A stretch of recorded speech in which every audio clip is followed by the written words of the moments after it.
what you want, don't stop.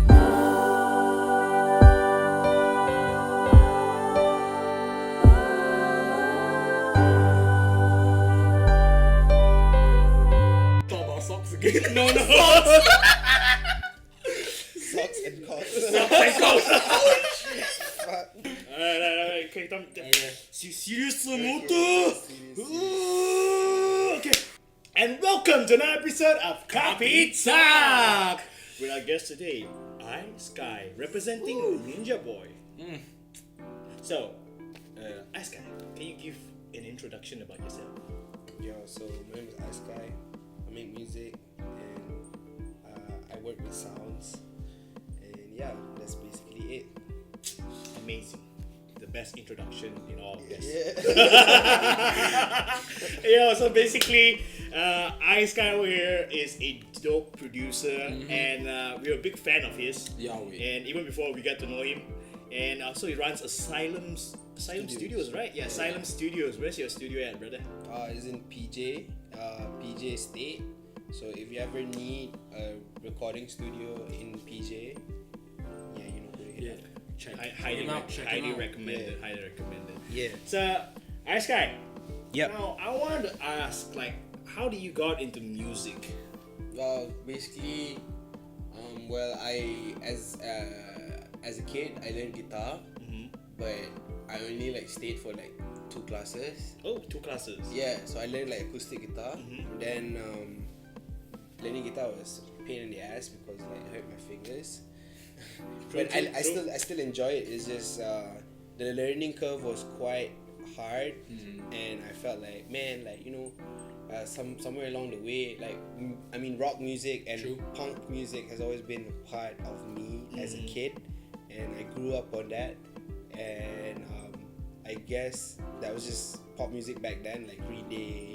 Those are the days lah. Yeah, like Sum 41, Blink 182. So I grew up on that, and then somehow along the lines, I think it was the shuffling era. Yeah, true. So I got really into my first ever form of electronic music came from hardstyle, and that got me into whoa, how do they make this kind of music? Damn techno stuff. Yeah, bah, bah, bah, and the energy, the whole vibe of it is just insane. So I kind of wanted to know. So I was oh, so hardstyle has DJs and stuff, and I got into DJing, and then the art of DJing came from hip hop music, and the window just opened for me then. I blame the internet fully for everything that I'm doing today. Yeah, if there was no internet or Malaysia didn't have broadband, That's very true. Didn't have streamix, then What will Sky be today? That's a good question. Yeah. Sky Island. I'll probably be selling weed. No. I don't know, man. No, you know what? In Ipoh, I remember I saw this truck that sell ice. It's called Sky Ice. Legit. Oh, wait, I think I know too. You know, right? Ice. Sky Ice. Yes, sort of. Cool. Yeah. Yo, that apparently in Japan there's this telephone Cellcom like that, right? Yeah. But in Japan they have a mobile phone company that's called iSky. Yeah, and the phone dropped at the same time.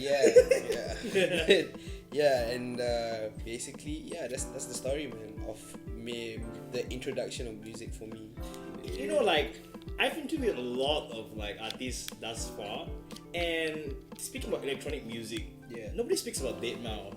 Oh yeah, man. Deadmau5 is that one legend. legends. Yeah. So when I was in that phase of I started DJing first before making electronic music, and I realized I want to make stuff like this. So I got FL Studio, the pirated version.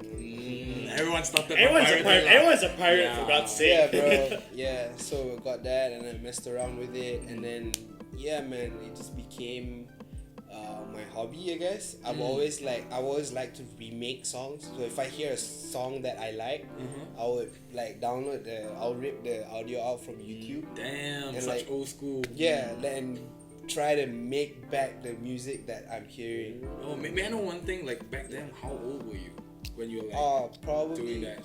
High school, man. Probably 14, 15. Holy shit! I don't know. Is it because it's a KL KL thing? They start young. Yeah, back then in Ipoh, we're just doing vocal classes and shit, Oh, like cool. singing. But like I know one dude like Danny, Danny Danny, on the beat. Like he's like me too. Like he has a rapper identity and a producer identity.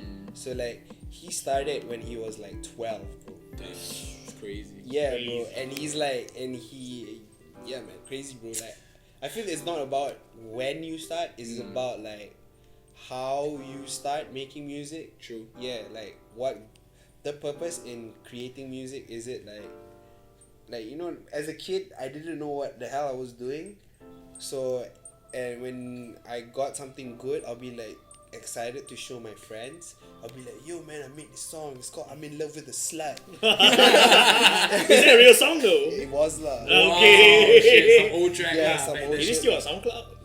I mean, if we can find it. Guys better go check it out. Alright. So like, how do you came up with the name Ice Guy Yeah, and so- the whole identity of Ninjaboi? Yeah, so okay, let's start with Ice Guy first, right? So Ice Guy came first. Initially, I think this was when I was right after SPM. So this was 2011, end of 2011. Back then I was already playing at like proms. Like when I was like 16, 17, I was DJing at proms and all that stuff. And back then it was just like, you know, like normal events and stuff, right? So it was fine. And then when I got my first club gig ever was in Changkat. Yeah, and back then I used to play like electronic music. Like that was the start. Like that was the dubstep era. DJing, lah. Yeah. The time Yeah, you just DJ. like focus on Relax. DJing. Yeah, Yeah. This, Yeah, those yeah, Skrillex this days, was bro. like this was during Skrillex's like up and rising, you Yeah, know, yeah. Peak time. peak time right after Scary Monsters and Nice Sprites. Yeah. Yeah, so at that time, like I got my first club gig and I didn't want my parents to be like, oh, you're playing at clubs and all that shit. And like I'm Malay, Muslim, so you know, like you get a lot of judgment for that in Malaysia, Yeah. because you're not supposed to be doing haram things at haram places. But yeah, man, like I didn't even drink at that time. At that time. Oh shit. I don't drink, guys. But nah, I mean I'm cool. But like I didn't do any like haram stuff that Yeah. time. I was You were just- there for the music. Yeah. Yeah, man, I just wanted to play my shit out, you know? Yeah. And that's why I had to pick a name to kind of perform under. And initially, like we had a group, so me and Naufal and a few more guys. So back before we had Naufal and Ice Sky, it was called Disco Monkeys.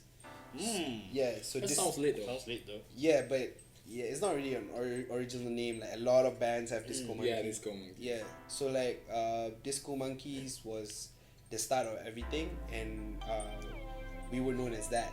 But then eventually the group got smaller, and it was just me and Naufal. And Naufal wanted to use his real name, but I didn't want to use my real name. So I was like, yo, what if my mom finds this poster and be like Irfan, and like, are you performing at clubs? And I'll be like, fuck, like scared, right? So and that's why one time I was like chilling. I was gonna say smoke out, but chilling. You guys don't even know what smoke out. but chilling at my friend's place, and then they were like, I was like, yo, I was like brainstorming. I was like, yo, bro, I need a name for my DJ identity, right? So then I was like, I needed something catchy, and like it's funny because every time when I smoke out, my eyes are like this. Like, you know, like really like just one Small. line. Yeah. Smaller than my fucking eyes, man. Yeah, and like not to like be racist or stuff. I grew up. I mean, like I went to school in like 80% of the students in the school, like Chinese kids. Yeah, you look like Chinese. I'm not though. I'm Malay. I'm fully Malay, bro. Yeah, I know. But It's weird. kind of ancestors looks good. like China. Yeah, ancestors. Maybe I'm from Malacca, so you know. Yeah, Maybe yeah. there's some Abanyonya, Abanyonya Yeah, shit. yeah. Yeah. Stuff here. But actually, yeah, like they were like, hey bro, you know you look really Chinese, right? You should put your name as Sky. So I was like, why? Because you're always high. So and I was like, that's funny. But then I really like, okay, that's kind of cool. And then like I is because it's the initial of my first name. Yeah. Yeah. So the I has more meaning than the sky. True. The sky is just something that rhymes with I. Yeah. Yeah. This Ice Guy. Yeah. I Nice didn't guy. want to put like I and then like for the longest time, people were teasing me like, "Hey, bro, when's your endorsement with Apple gonna come through, bro?" Yeah, Apple, if you're hearing this, yeah. But I rock a big. That's why initially it was a small I, and then a big. The S was a $sign. I Sky. And then I was like, yo, I don't want to be like affiliated with Apple. Yeah. So I was like, okay, I'm just gonna change it all to all caps. Yeah. Like it looks dope. It looks dope. It looks like grand. Yeah. And I feel like okay, like at first I hated the name so much, but then it was too late to change it. Yeah. Because people know me as iSky already, and that's what I assume. But I could have changed my name, but then I was just like, nah, man. There's too many journeys that came along with the name iSky. True. Even though I'm rebranding myself at the moment, I don't wanna take away the identity, the magic of that name. Yeah, right. I feel like I've grown so much with that name, and it means a lot to me.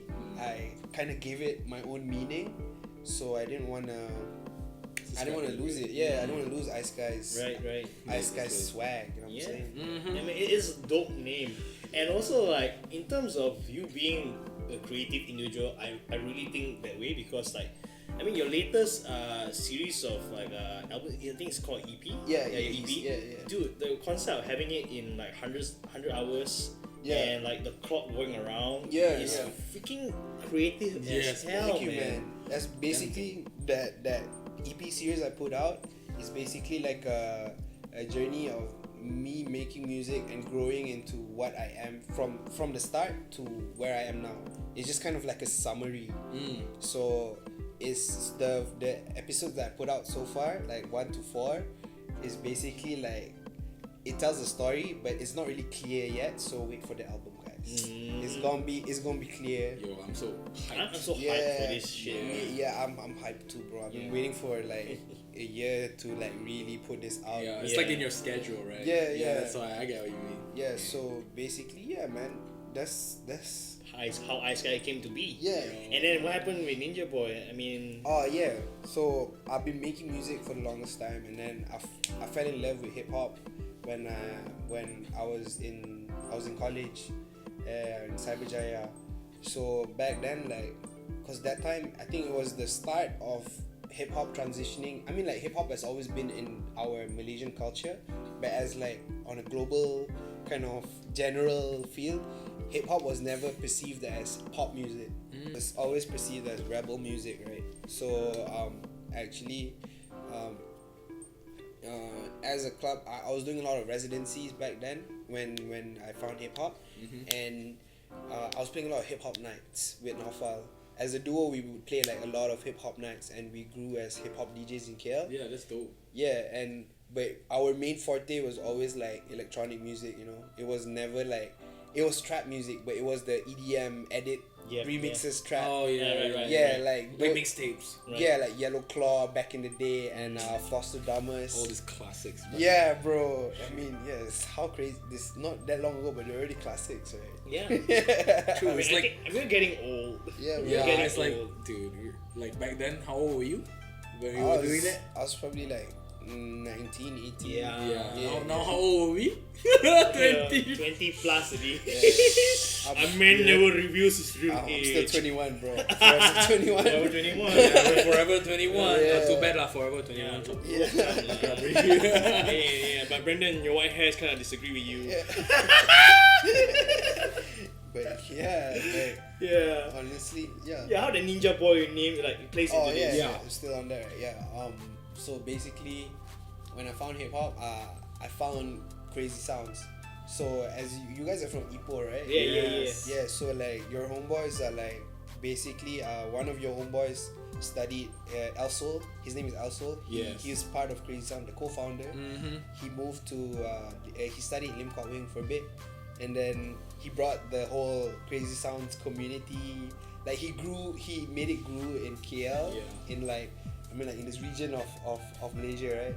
And then it just spread it, and it became a community of people that are like-minded. Yes. And then we would like, I would make beats. I was always known as the beat guy or producer. The beat maker guy. And like initially, Crazy Sounds there were more producers than rappers. Like there was only a handful of rappers, and then like the producers started to rap and started to write. Like the first person to ever do it was Danye actually. Kudos He was like, yo man, I started writing and all that stuff, and we all got inspired and we started like freestyling just for fucks. And then we were just like blah blah blah, and then one day I was like, yo, I want to make I made a song, so it's up on SoundCloud. It's one of Ninjaboi's gems lah. It's the birth of Ninjaboi, I would say. So that's the Ninjaboi name just came up like that. So basically, something to do with my eyes again lah. So like I kind of wanted like as rappers you carry an attitude, right? Right. And I was never I was very fascinated with Japanese culture, but I'm not Japanese, Right. And I was growing up, I was never like an anime enthusiast. I just love Japanese culture, like the products that come out of Japanese culture. And I felt like, I don't know, like this was back then now when I was pretty fat, and people would mistake me as a Japanese kid. Whoa. Yeah, and before I had all this shit, I was yeah. like facial hairless, I was fat, and then like people were like, hey, are you Japanese or bro? And Shit. I'm like, stereotypes. yeah, but it's cool though, Yeah. like it's pretty cool, and I was like, okay, why don't I just like fuck with people and just call myself Ninjaboi, right? Yeah. So I did a song. It's called Hono Kasai. Oh. It's somewhere way back in my SoundCloud. Need to go check it out. Yeah, go check it out. But then like it dated back to Ice Sky style playing EDM trap music, and then there was a bridge in the middle which kind of like transitions into like a Ijima kind of vibe. It drops. First it's like 140 like EDM trap shit, and then it drops down to like Ijima tempo, like really like hard on trap, like drill shit. Yeah, that's dope. Yeah, and then I felt like at first I put a vocal sample, I started chopping it up, but I felt like it needs a rapper on it. And then one day I was just like, let's try and write something on it. And I wrote something on it and I showed the boys, and they were like, yo, don't stop, man, this is dope. Keep this going, like keep writing, keep rapping, keep singing or whatever the fuck you're doing there. And then I was like, yo, okay. And to have people that believed in me in doing something that was spontaneous, and they were like, yo, the support they gave me kind of grew Ninjaboi into what it is today. And I would have never like achieved to create the character as well without them. Yeah, that's so really true though. Yeah, it was kind of like the journey of how Ninjaboi came about. That was basically it. Yeah, so you guys better learn from the lesson too. Don't stop. Don't stop, man. This is just an exclusive for the Kopi Talk listeners. 3 advice that you can give to aspiring producers. Yeah. Oh, 3 advice. 3 advice. Okay. I guess the main thing, number 1. Do you want me to count down from 3 or just go straight? Up to you. Up to you. Yeah, like how you want. Okay. I feel like the most important thing as a music producer is don't limit yourself into making things that you feel like making. So when you've made stuff that fits into like a box, so that let's say you're very used to people around you like fuck with your hip hop beats, but some days you want to make like a house beat, or some days you want to make like a fucking EDM beat, or some days you want to make a drum and bass track. Like, don't limit yourself as a creative.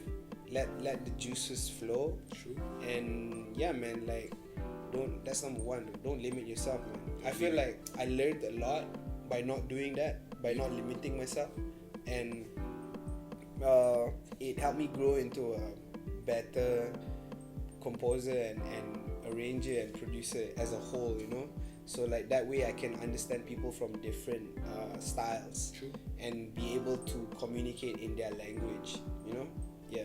I feel like people don't. I honestly, I just really like eclectic people that do different shit all the time. True. Like when Pharrell puts something out, it's never the same shit. Yeah. It's always Pharrell like Williams. it's always fresh. It's always fresh, and yeah, like a lot of artists today are very eclectic. Also, I feel. True. Yeah, and people that are not afraid to go out of their bounds. Like like how Calvin Harris, like I mean like he's fucking mainstream, but he had a good starting point and then he became very like pop. Yeah. But then he came back with the funk wave bounces. Yeah. Yo, that shit like, yo, I still bump to that shit till this day. True. Get what you mean. I get what you mean. Like Yeah. basically, like learn from all these people. Yeah, too, yeah, you know? exactly. Like, like the good side. Don't go and just learn like Yeah, that stuff. I fucking hate purists, bro. Like I fucking hate people that are like, yo, I make hip hop, nothing else, and like I'm cool, but like you don't fucking judge people that want to try different things. Yes. Right. Yeah. That's very true. Yeah, some people take it as a I don't judge people that are pure to their art. Yeah. It's just that I hate people that judge people for being like mix around. yeah. Like you know, like you feel like making a jazz song today, fuck it. Even though if it doesn't sound like jazz. I know, right? Like Just do it. You never Just know. do it. You never know what's gonna come out of it, right? Yeah, that's the thing. Yeah. Like how I try out funk. Yeah. Yeah, exactly. Yo, that track you showed me, that was fire, bro. Oh, thanks, man. Yeah. Yeah, because I mean, I myself, I produce stuff too, but like, yeah, I mean, I think your tips will work on me too. Like, don't limit yourself. Yeah. Yeah, I think it's really a good thing, man. You guys should just go on ahead and do it. Like, I think criticism is a very good thing too. Of course. Yeah, that's why just be prepared. Right. Yeah. That's why. I feel like if you're going to put stuff out there, when you make any kind of art, is essentially like when you make it, you have your intentions and your stories to tell, right? But at the end of the day, once it's out there for people to listen, is not up to you anymore. Right. It's up to them to interpret it in whatever way they want to do it. So sometimes tak sampai the way you want to do it, and then the story you want to tell. Yeah. They take it the other way around. But sometimes sampai, but you know, like it's just kind of like, as long as you are proud of your own product and you feel like, yo, this is pretty fire, I can't believe I made this. I feel like there's nothing wrong with that, you know? Yeah. Right. That's true. Yeah. I mean, just believe yourself, guys. Yeah. How about tip number 2? Tip number 2. So first one was don't limit yourself, right? Yeah. Number 2 is like when you create something, always create with purpose. Like have a reason behind whatever you're making. That would make the process easier. Oh, so it's like believe at your own product, right? So can you give like an example of what you mean? So example is like, let's say you wake up one day and you're like, I'm gonna make some music, and then like when you make a music, to some people it's a form of expression.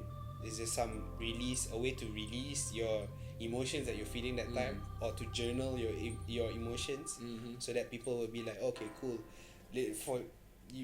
It's for you to look back and be like, oh, I felt that the other day. Or some people just have an intention of like, oh, I'm going to make something that sells. So when you have a purpose set in your head before you start something, I feel like that helps the process. Like it helps finishing, because I feel like what makes great producers is not how much beats they make or how many times they practice, is actually how many songs that have you finished. True. That's Yeah. really, really true. I mean, I've seen Brandon. okay, this is nothing against him. Like I said, I like his songs. I love the beats that he produced. But I also noticed that he has a lot of unfinished tracks. That's maybe cool. you can elaborate about that. I got like around 200. That's like, cool, bro. Yeah, like, it's like all those things are like, because I don't know, like like myself, when I produce stuff, like sometimes when you have the kick in and the what do you call that, like influence, you just like go ahead and do, right? But when you do until like the end, and then you will feel like, all right, next. Of course, that always happens. Yeah. So like there's moments where you have couple of moments. Yeah, always, like in my opinion, don't be afraid to look back on old stuff that you made that aren't finished and kind of run through them, you know, and be like, yo, maybe I could save this, because the mixtape, this album that I'm putting out, is that all the songs that are on the Hour series is basically that. It's just my sketchbook. It was never actually that is what I'm doing right now. I'm just like, taking it back out and then just continue. I feel like for people that are starting out, have a sketchbook, have a vault of stuff that you like had this practice where I would wake up every morning and allocate like an hour after I like shower and eat, and I'll just be like, okay, before I go to work or something, or maybe like at work or at college, you know, like I'll just allocate and some extra when I have some free time, I'll just go on and make something, and then if it's dope, I'll keep it. If it's not dope, then I'll just be like, fuck this. Yeah, you know? Just keep it aside. Yeah. Yeah. Because someone would just like it, you know. Yeah, you never know, man. You never know, like, you never know where your beats will end up to. Very Sometimes when you make something, you don't see where it's supposed to go until somebody points it out to you. Yes. Yeah. It's real. Like the direction just suddenly hits you. Yeah. But yeah, I think it's same out there lah. Like not only music, like even art. Yeah, anything. Sketches, Anything creative, in my opinion. I like how you visualize things like for the general audience. Like for me, I didn't view like before you told me that you view it as a sketchbook. Now I understand what you mean. Like it's a sketchbook. Yes. And you go through your previous artworks and you see like, oh, maybe this can be saved. How can I incorporate this in my next artwork? Yeah. And maybe this can be a segue to tip number 3. Yeah. Tip number 3. So the first one was Don't limit yourself. Second is set a direction from the start. Third is probably releasing. Be consistent. Oh. Yeah, That's very true. Yeah, so one thing about me, I feel like anything art or anything that is, when you're starting out, I feel like people always mistake that when you make something, you want to make something that is the greatest thing ever. Yeah, like one hit wonder kind of thing. Yeah, no, I mean like in general, it's like I want to make something, but I don't want to put it up because it's not ready. But the truth is, nothing is ever ready, you know. True. Nothing is ever done. Nothing. Yeah. Especially in something that's art or something that is creative, you can always fix it. You can always come back to it and remake it. Yeah. You know, like all those remix, right? Those Yeah. people Right. like, it just gets better. Yeah. You can always go back to a track and like revise it, you know. But at the end of the day, it takes a lot of willpower to say like, yo, this is done. Yes. Yeah. Yes, true. Yeah. Like, if you really think of it, is there any like done song like in your mind? Like, okay, like even international artists, like which song that like you told us like it's kind of hard to like make you like have a favorite song, right? Yeah. So like, what is a like? Is there any song in your mind where you can just pop up and in your head right now that like, okay, I think that song is like fucking dope. No. Yeah, see? No. Is that hard? Yeah, I mean, I can relate in the sense that I'm not a music producer, but I am a producer of commercials, producer of videos. So in that sense, like, every time before I want to like send a video to a client, or like even the edits that I put out of like week to week basis of shows, right? I feel like, there's always a little bit. Is this done?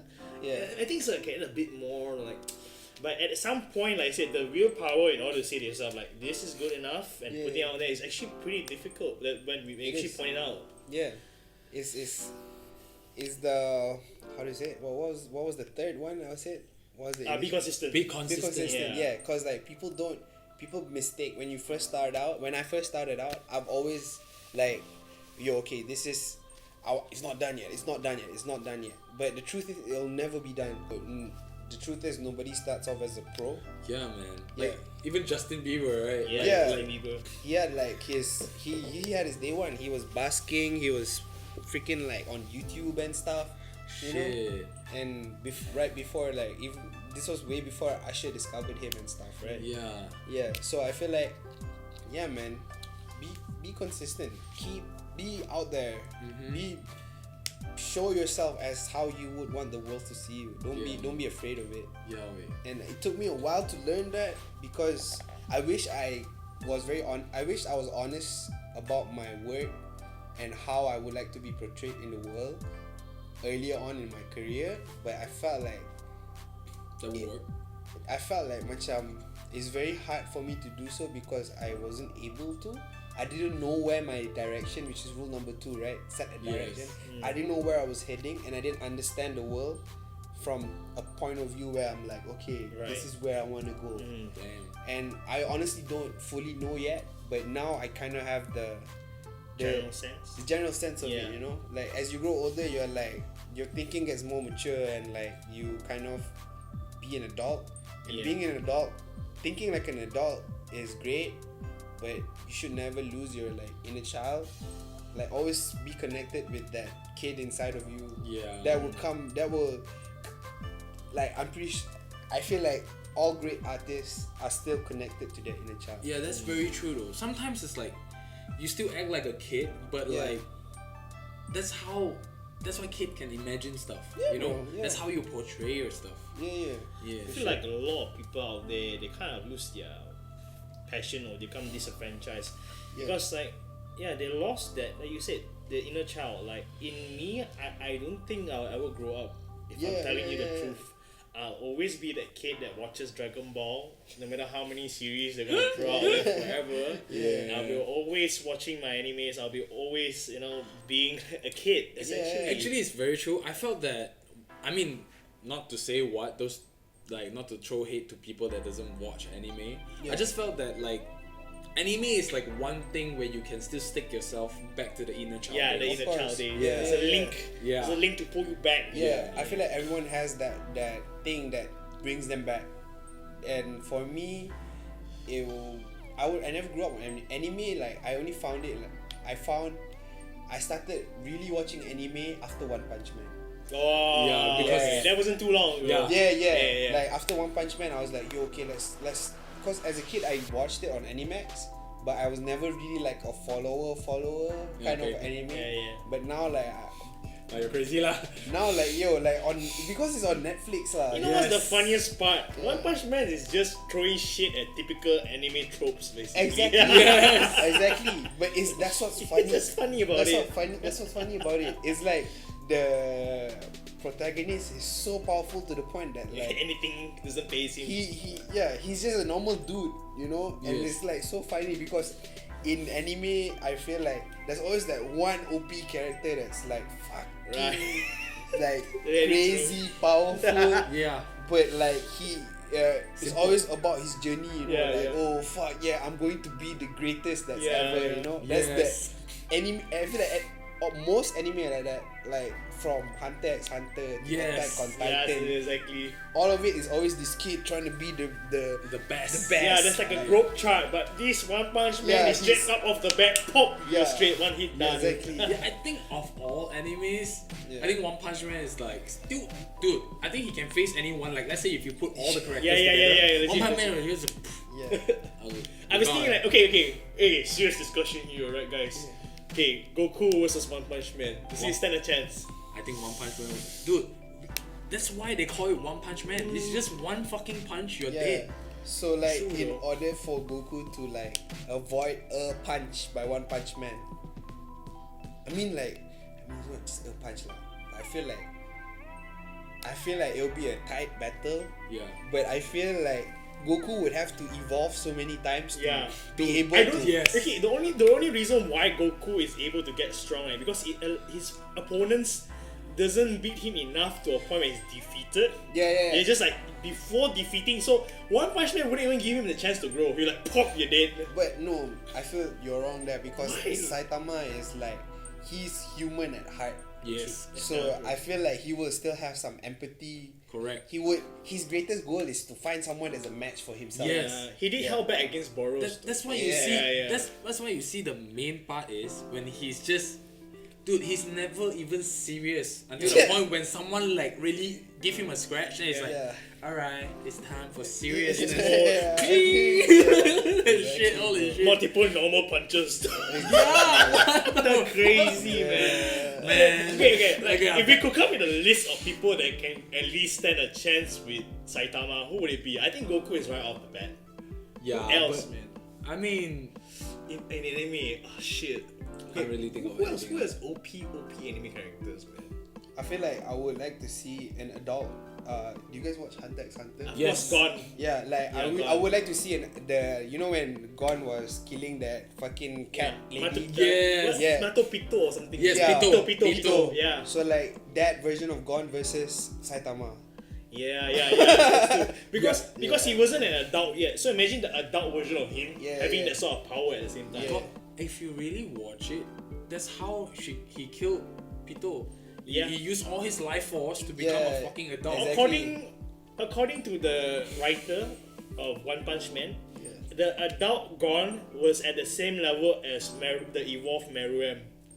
You know, Meruem after the nuke? Yeah, because he gained extra powers after the nuke. Because his 3 guards combined into him. So apparently, the writer said that he's the same level as Meruem. And Meruem is fucking OP. He's already OP. I don't know about you, but the Hunter x Hunter, the Chimera end arc, to me is one of the best arcs in all anime. Seriously, I enjoyed it. Dude, like, I honestly can't wait if they ever made another season. But the problem with Hunter x Hunter, if you know about the writer, he takes seriously long breaks in between. Because you gotta remember, he came from Yu Yu Hakusho. Oh, yes. He made Yu Yu Hakusho. Yu Yu Hakusho is already such a legendary anime, bro.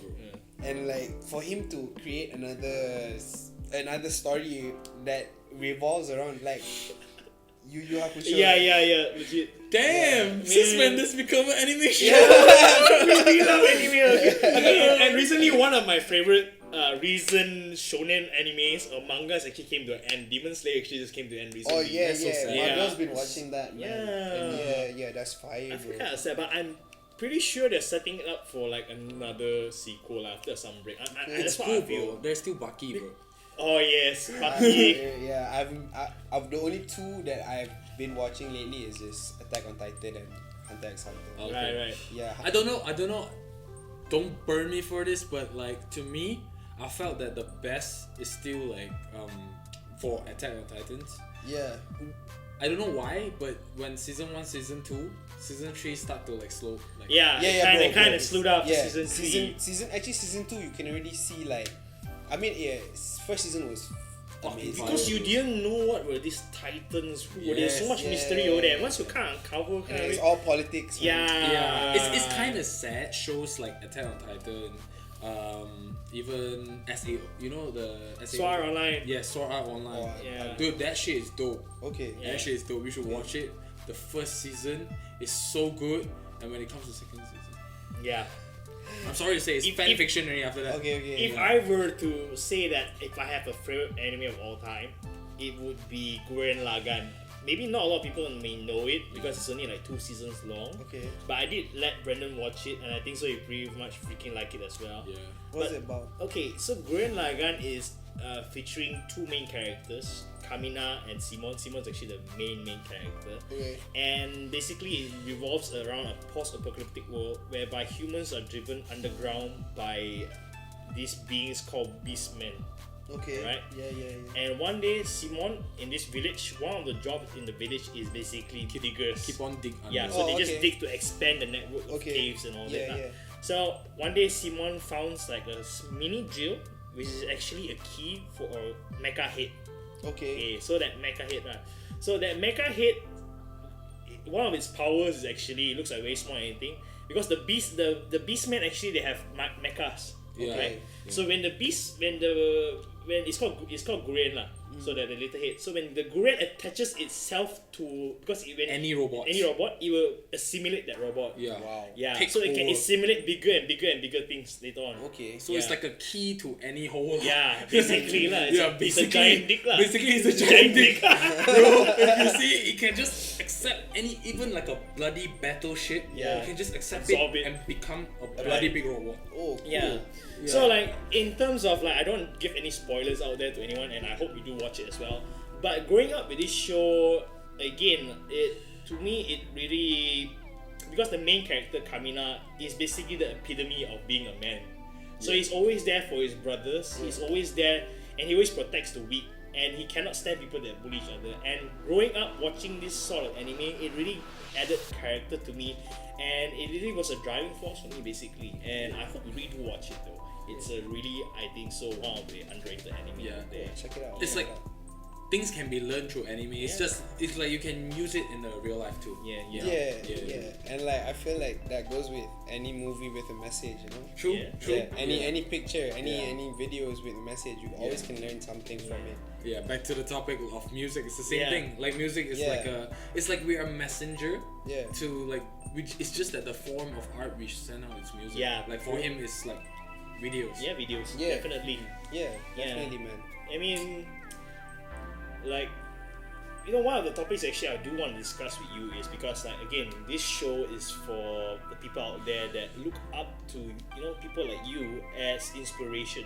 Now, one of the things that we share in common is we chose to follow our hearts. And when you choose to follow your heart, one of the things that is going to happen is, whether you like it or not, it's inevitable, is you have to go through hardship, pain, and to a certain degree suffering as well.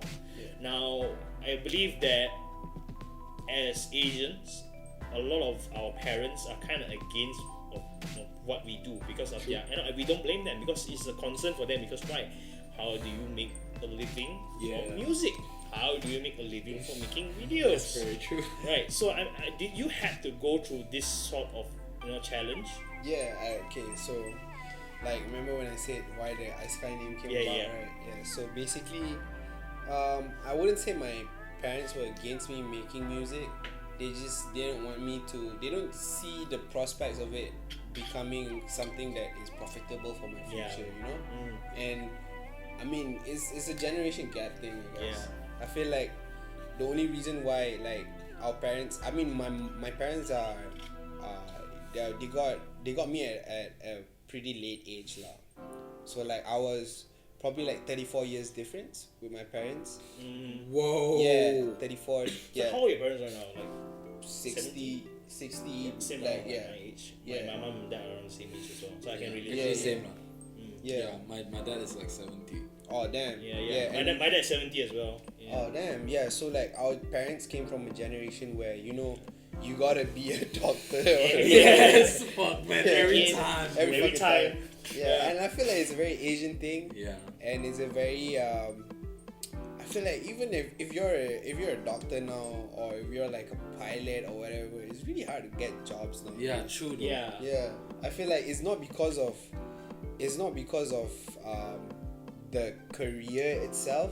It's more of like, at the end of it, if you're not interested in what you're doing, it's pretty much pointless, Yeah, absolutely. Yeah, because if you don't have the heart for it, then at the end of the day, you're just gonna treat it like any other job. It's not gonna be enjoyable to you. Correct. I could never understand, even though this is the vast majority of people out there. Yeah. How can you live your life not following your heart? Because like I do not know. I knew from a very young age I could not work a 9 to 5. I could not work a white collar job, and I just can never fathom it, and I don't understand. I feel oppressed when I'm like forced to work. Like there's a system, and it's a cycle that it repeats itself. It's just like basically you were born, you go to study, you go get a degree, you go to work, and you repeat this cycle again for generations. I could never see myself doing that, True. And to me, it's not about the money that I make. Does that mean I don't want money? No, I want money, of course. In order to do the things that I want to do, I need money. Yeah. But I don't intend to be. If let's say my goals require 500,000, doesn't even need me a million, right? Or millions or billions of it. I'm happy. I'm content with that. Yeah. And ultimately, like you said about putting your songs out there, it's not about the views. Yes. It's not about the people listening to music. Yeah. Is it nice to have people listen to your music? Of course. course. Yeah. But at the end of the day, am I proud with the things that I release? Of course. Yeah, and also like in sense of this goes to people that buy their followers and shit. Yeah. I mean, I feel like when you put out stuff and when you have people that watch your shit, it is usually because they feel a certain type of way when they listen to it, or when they see it, or whatever, they're affected by it. They feel something and they relate to whatever you're saying. So when you buy shit, when you buy your own views and all that stuff, I feel like it's great for exposure, for you to be heard and stuff, but it's not. You don't get like you're missing the point. Right. Yes. You're missing the point. Yeah, it's like your message you're sending to bots. Yeah, but I understand some people really view it as a job, and they feel like, I have this talent, why not put it to full use? But at the end of the day, it's all on you, man. Like, whatever you do is some people, like when you say you can't imagine yourself doing a 9 to 5, right, or you can't imagine yourself working a white collar job, it's some people don't have a choice. Right. Some people feel like this is like people that are less fortunate that come from places where education is not as great and probably like they don't really have internet. Yep. So I guess it's some people education or like having a white collar job or having a secure job, having I really respect people that have a 9 to 5 job and are still going through it like every day, because kudos to them, man. Yeah, man, that's the hustle, that's the struggle, that's their struggle, you know. But I wouldn't foresee this we are actually one of the hardest workers too. Like, look at what we're doing. Again, like, you know, like there is this thing. Okay, like I said, I do not look down on people that work a 9 to 5 job. Again, like I say, it's based on circumstances, and I am to a certain degree privileged to be able to do what I do. But again, it is a lot of hard work. A lot of people, when they see you, when they see me, they see a finished product or a product that's already been in development for a long time. They don't see the amount of blood, sweat, and tears that we put in. And you know, this is something that a lot of people, perhaps again, they don't really understand about, you know, the field that we do. Of course. And I feel like it comes with lack of education. Yes, that's very true. In sense of support by people always view like, oh, you want to do music, or you want to do video, you want to make music videos, or you want to draw. Like, where is that going to take you in life? That's what my teacher told me. Exactly, bro. And I feel like it's because it's always viewed as a very risky path to take. It is. And anything in life, like, you gotta, if you want to make great things, you gotta take risks, bro. That's very true. Take risk. I think this is like tip 4 already. Tip 4. Take risks. The damn risk. Yeah, man. I mean, you can't just be like someone famous without like doing shit. Exactly. Of course, you can't just like lie down there and work 9 to 5 and then you expect people to just like, yo, you're a fucking star. Unless you like go half naked on Instagram. But that's still work. Kim Kardashian did it though. Kim Kardashian did it. That's still work though. You have the confidence to portray yourself as this new person, whatever, like this person that is confident in their own beauty. Kudos to her. Kudos to her. She's smart. You know, like, I'm not shitting on her actually. Like, a lot of people, like, if let's say like they have their new videos leaked out or what, they destroyed their lives. She turned it into a freaking career though. I mean, the world works in amazing ways. At the end of the day, you just need to have confidence. What you do. Man, I would really like to keep this conversation going, but I usually like to keep my coffee talk 1 hour. I'm really enjoying the session now. So we're gonna definitely have Ice Guy again on our show again, because I really enjoyed this whole conversation that we had with him. Thank you, man. Thank you for coming here, bro. No worries, man. So, you know, make sure you check out Best Malaysian Playlist, make sure you check out the Music Share, and of course follow Ice Guy on social media. So that's all we have for today, guys. Sayonara. Dadah. Woo.